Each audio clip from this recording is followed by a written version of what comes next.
I'm going to start. Clicking start.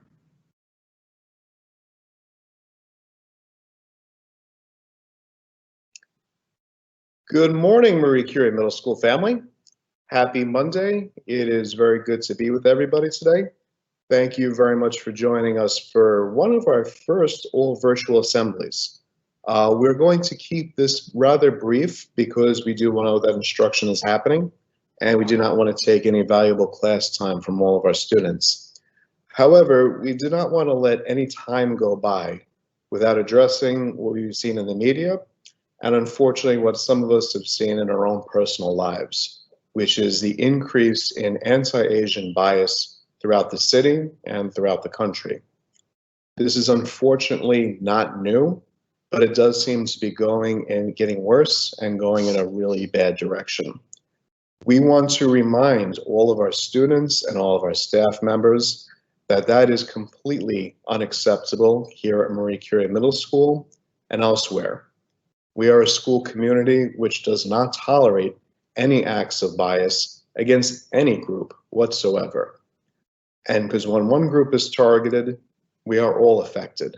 We are one Marie Curie Middle School, and we want to remind all of our students and faculty members that we are here to support you whenever any of these types of incidents do occur.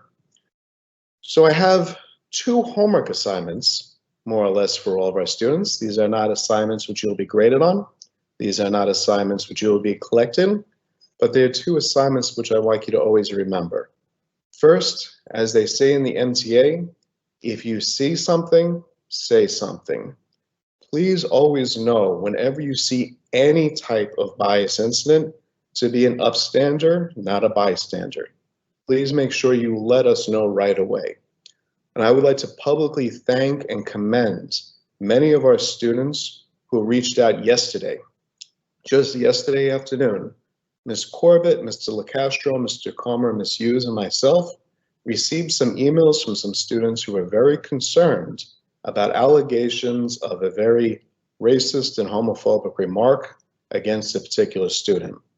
Now, neither the victim or the suspect are students of ours. They are not part of our school community. But our school community was still affected because students unfortunately saw some of this hateful language. And because they stood up and let us know right away, we quickly began to investigate. We have a lot more information, and the school where this originated from is working on the matter right now and is working to resolve it as fairly as possible.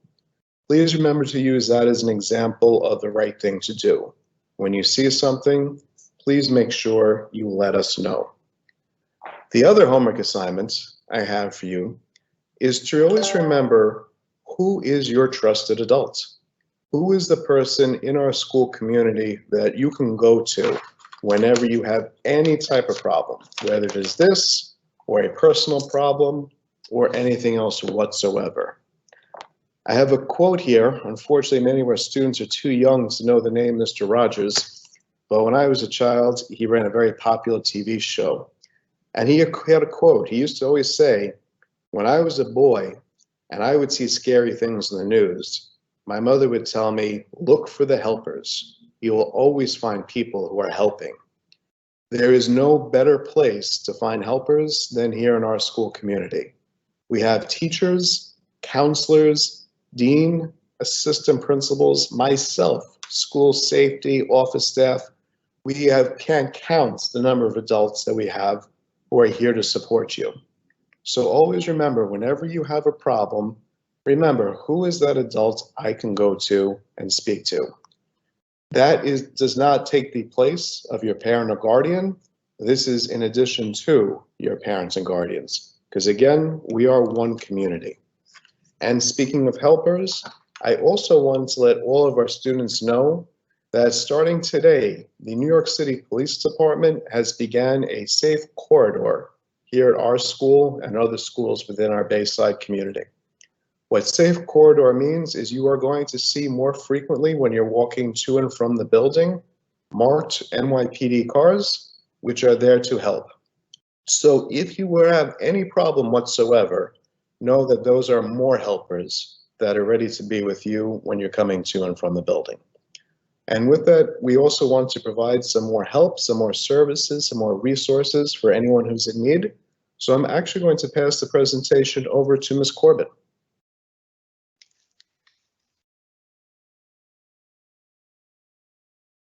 Good morning, everyone. I hope you're doing well.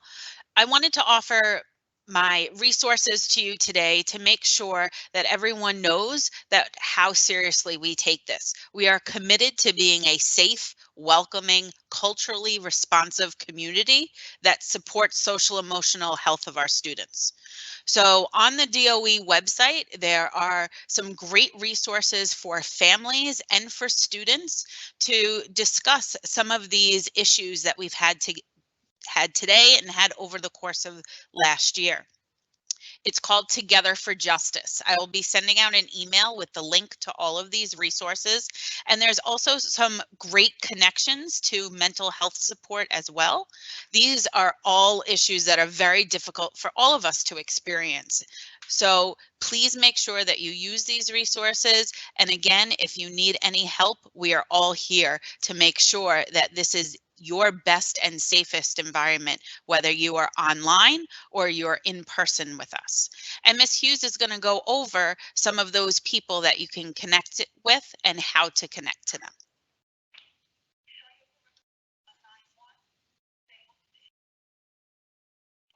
Good morning, everybody. The number one thing that we always want to remind you of is you're not alone. Whether it's over the weekend or if it's after school hours, you have us to reach out to. So just a reminder, you have the school guidance counselors, Mr. Epstein and Ms. McNamara. You have Ms. Peterson, also a school counselor and SAPIS worker. You have myself as the dean here in the building, but you could reach out to me at any point.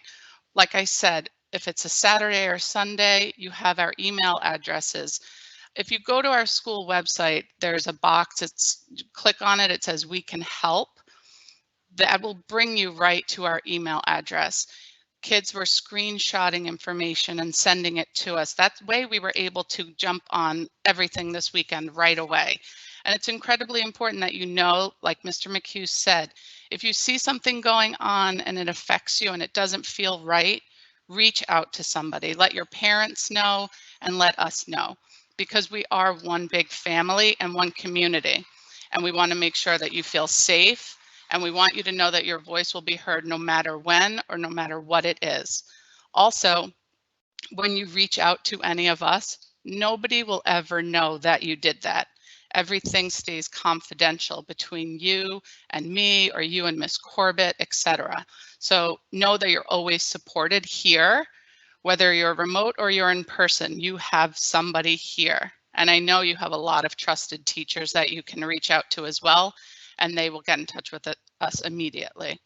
Okay, so you have your school counselors, you have Ms. Peterson, you have the administrative team, you have myself, anybody. Please don't hesitate. Thank you.